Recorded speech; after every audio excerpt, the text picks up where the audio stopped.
ഹരി ഓം. ഇന്ന് ശ്രീമന്നാരായണീയം 81-ാം ദശകം കളിന്ത്യാദി വിവാഹവും പാരിജാതഹരണവും എന്ന കഥ വിവരിക്കാം. ശ്രീമദ് ഭാഗവതം ദശമസ്കന്ധത്തിൽ 58-59 എന്ന അധ്യായങ്ങളിലെ വിഷയമാണ് ഈ ദശകത്തിലെ പ്രതിപാദ്യം. എന്നാൽ പാഞ്ചാലിയുടെ വിവാഹവും സുഭദ്രാഹരണവും മഹാഭാരതത്തിൽ നിന്നാണ് ഇതിൽ എടുത്തിട്ടുള്ളത്. സത്യഭാമയെ ഭഗവാൻ എപ്പോഴും ഓമനിച്ചു പോന്നു. ആ സത്യഭാമയോടുകൂടി തന്നെ പാഞ്ചാലിയുടെ പരിണയം പ്രമാണിച്ച് ഭഗവാൻ പാഞ്ചാല നഗരത്തിലേക്ക് പോയി. പിന്നെ കൗന്ദേയന്മാരുടെ പാണ്ഡവന്മാരുടെ ഇഷ്ടത്തിനു വേണ്ടി അതായത് ഭഗവാൻ ഹസ്തിനപുരിയിൽ കുറച്ചു ദിവസം അങ്ങനെ താമസിച്ചു. പിന്നെ ഭഗവാനെ സർവശക്ത അവിടുന്ന് ഇന്ദ്രപ്രസ്ഥ നഗരം ഉണ്ടാക്കിക്കൊടുക്കുകയും കൂടി ചെയ്തിട്ട് ദ്വാരകയിലേക്ക് മടങ്ങി വന്നു. ദുര്യോധനൻ ഭഗവാന്റെ അനുജത്തിയായ സുഭദ്രയെ തനിക്ക് തരണമെന്ന് ബലരാമനോട് ചോദിച്ചിരുന്നു. ബലരാമൻ അത് സമ്മതിക്കുകയും ചെയ്തിരുന്നു. അങ്ങനെ സാധുശീലയും സൗഭാഗ്യവതിയുമായ സുഭദ്രയെ കപടസന്യാസിയായി ദ്വാരകയിൽ പാർത്തിരുന്ന അർജുനൻ ഭഗവാൻ അനുവദിച്ചതിനാൽ അപഹരിച്ചു. ആ കാര്യം വെച്ച് ദേഷ്യം വന്ന ബലരാമനെ പറഞ്ഞ് സമാധാനിപ്പിച്ച് തൻ്റെ പ്രിയപ്പെട്ട ചങ്ങാതിയായ അർജുനൻ്റെ പേരിൽ പ്രീതി കാട്ടാനായിട്ട് സത്യഭാമയോടുകൂടിയും ആ ബലരാമൻ ഒന്നിച്ചും ഇന്ദ്രപ്രസ്ഥത്തിലേക്ക് വീണ്ടും എഴുന്നള്ളി.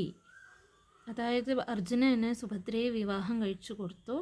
ബലരാമൻ്റെ സമ്മതപ്രകാരം ബലരാമന് ദേഷ്യം വന്നു. അതിനെ സമാധാനിപ്പിച്ച് ബലരാമൻ്റെ സമ്മതത്തോടുകൂടി സുഭദ്രയെ അർജുനന് വിവാഹം ചെയ്തു കൊടുത്തു. എന്ന് മാത്രമല്ല, അവിടെ ഇന്ദ്രപ്രസ്ഥത്തിലായിരുന്നപ്പോൾ യമുനാതീരത്തിൽ മൃഗയാവിനോദത്തിൽ ഏർപ്പെട്ടിരിക്കെ യമുനാ നദീതീരത്തിൽ വെച്ച് കണ്ടെത്തിയ ആ കാളിന്തിയെ ഭഗവാൻ വിവാഹം കഴിക്കുകയും ഖാണ്ഡവദാഹത്തിങ്കൽ ദഹനത്തിനിടയിൽ അർജുനന് സഹായം ചെയ്ത് അഗ്നിയെ പ്രീതിപ്പെടുത്തുകയും ചെയ്തിട്ട് ദ്വാരകയിലേക്ക് മടങ്ങിപ്പോയി.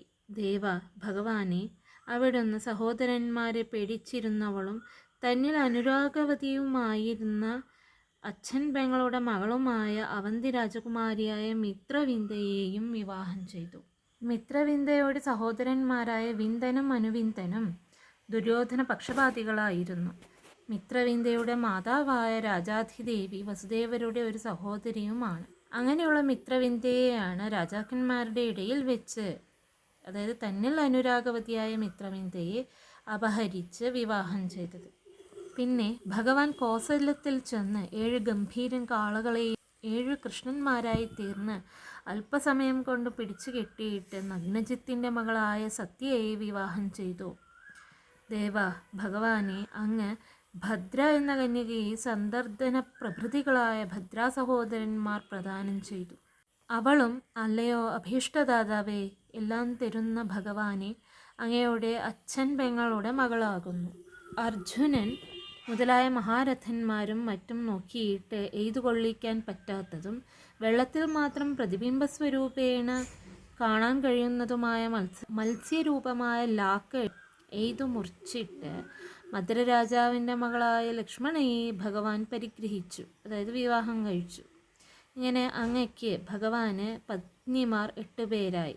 ദേവേന്ദ്രൻ പറഞ്ഞിട്ട് നരകാസുരൻ കാട്ടുന്ന ദുഷ്ടതകൾ അതായത് ഭഗവാൻ കേൾക്കുകയും ചെയ്തു.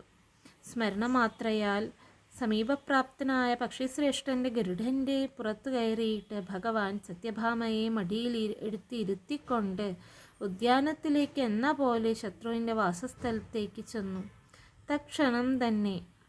ആ ക്ഷണം തന്നെ കോട്ടകളെല്ലാം തകർത്ത് അരിഞ്ഞു വീഴ്ത്തിയ സൈന്യത്തിൻ്റെ രക്ത ഒഴുക്കിൽ ജ്യോതിഷപുരത്തെ രക്തപുരമാക്കി തീർത്തു, ശോണിതപുരമാക്കി തീർത്തു. പിന്നെ 5 മുഖങ്ങളുള്ള മുരാസുരൻ കിടങ്ങിലെ ജലത്തിനുള്ളിൽ അങ്ങയുടെ നേരെ ചാടി വീണു. അവനെ അവിടുന്ന് അതിവേഗത്തിൽ ചക്രം കൊണ്ട് തലകൾ അറുത്തു കൊന്നു. ഗംഭീരന്മാരായ 65 നാൽക്കൊമ്പനാനകളോടുകൂടി വന്ന നരകാസുരനെ ചക്രം കൊണ്ട് അറുത്ത് അവിടുന്ന് നരകത്തിൽ നിന്നും കയറിയവനാക്കി തീർത്തു. അതായത് ഭഗവാന്റെ കൈകൊണ്ട് വധിക്കപ്പെട്ട് നരകത്തിൽ നിന്നും മോക്ഷത്തിലേക്ക് വന്നു. ആ ക്ഷണം തന്നെ ഭൂമിദേവി വന്നു സ്തുതിച്ചു. നരകാസുരൻ്റെ പുത്രനായ ഭഗദത്തന് രാജ്യത്തെയും 4 ആനകളിൽ ഒന്നിനെയും കൊടുത്ത് മറ്റാനകളെയെല്ലാം തൻ്റെ നഗരിയിലേക്ക് ദ്വാരകയിലേക്ക് അവിടുന്ന് അയച്ചു. ദുഷ്ടനായ നരകാസുരൻ പിടിച്ചുകൊണ്ടുവന്ന ബന്ധനത്തിൽ വെച്ചിരുന്നവരും തങ്ങൾ താൽപ്പര്യം, അതായത് ഭഗവാനിൽ താൽപ്പര്യം കാട്ടിയിരുന്നവരുമായ 16,000 സ്ത്രീകളെയും അയച്ചു. മാത്രവുമല്ല കണക്കറ്റ ധനസമൂഹത്തെയും ദ്വാരകയിലേക്ക് അയച്ചു. അതായത് ഭഗവാൻ അവരെയും വിവാഹം കഴിച്ചു. നരകാസുരൻ തട്ടിക്കൊണ്ടുപോയിരുന്നവരും അതിഥിയുടേതുമായ ആ കുണ്ടലം കൊണ്ട് ചെന്ന് കൊടുക്കാനായിട്ട് അങ്ങ് ഭഗവാൻ സ്വർഗത്തിലേക്ക് പോയി. സൗന്ദര്യത്താൽ ദേവസ്ത്രീകൾക്കു കൂടി നാണം തോന്നിച്ച സത്യഭാമയോടൊപ്പം ഭഗവാനെ ദേവേന്ദ്രനും മറ്റും സത്കരിച്ചു. പിന്നെ പാരിജാതാപഹരണവും ശുണ്ഠിയെടുത്ത് എതിർത്തു വന്ന ദേവേന്ദ്രനെ തോൽപ്പിക്കലും ചെയ്തിട്ട് ഭഗവാൻ അങ്ങ് ദ്വാരകയിലേക്ക് പോന്നു.